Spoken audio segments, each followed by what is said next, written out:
Violence reigns in the new independent horror film For the Sake of Vicious, a brutal and unforgiving story of an overworked nurse who comes home to a house of horrors on Halloween night.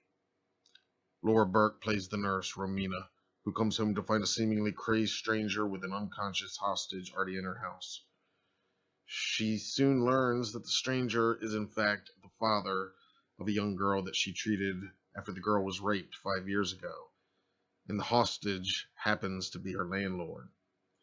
You can probably guess what the stranger, Chris, played by Nick Smith, was planning when he tells the nurse to keep the already severely beaten hostage, Alan, played by Colin Paradine, alive until he confesses to the rape, which Alan strongly denies.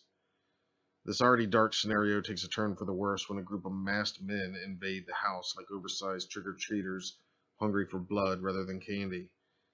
And this unlikely trio must then decide if they're going to work together to try to survive the night.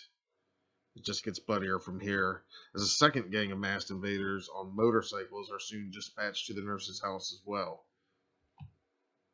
While fighting for her life, Romina must also determine who she believes between the two men who are now fighting for their own survival alongside her.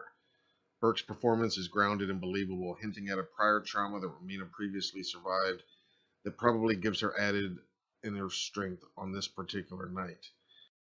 She is understandably skeptical about taking Chris at his word, and also hesitant to believe Alan's denial. When all hell breaks loose, she's already gone into full survival mode on a mission to make it out of this Halloween night and see her son once again. To say that the film lives up to its title and is supremely vicious is an understatement, as the blood sprays unsparingly and the physical violence grows more visceral and merciless with each passing punch, stab, and shot. Written and directed by Gabriel Carr and Rhys Evanesian, For the Sake of Vicious doesn't waste any of its brisk 80-minute runtime on unnecessary plot details or superfluous dialogue, concentrating instead on delivering gut-punch violence meant to make the audience wince. With effective use of practical effects and the stunts performed by the actors themselves, this bone-crunching action is realistic and claustrophobic.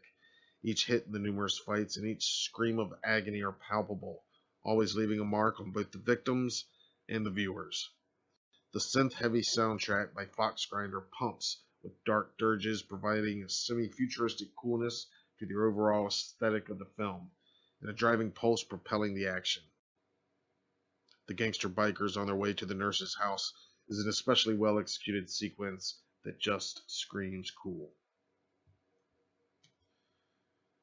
As for Halloween atmosphere, there are decorations seen early in the hospital, numerous jack-o'-lanterns throughout the neighborhood, a costume party going on next door, and a vintage jointed skeleton decoration hanging in Romina's house and visible prominently throughout the film.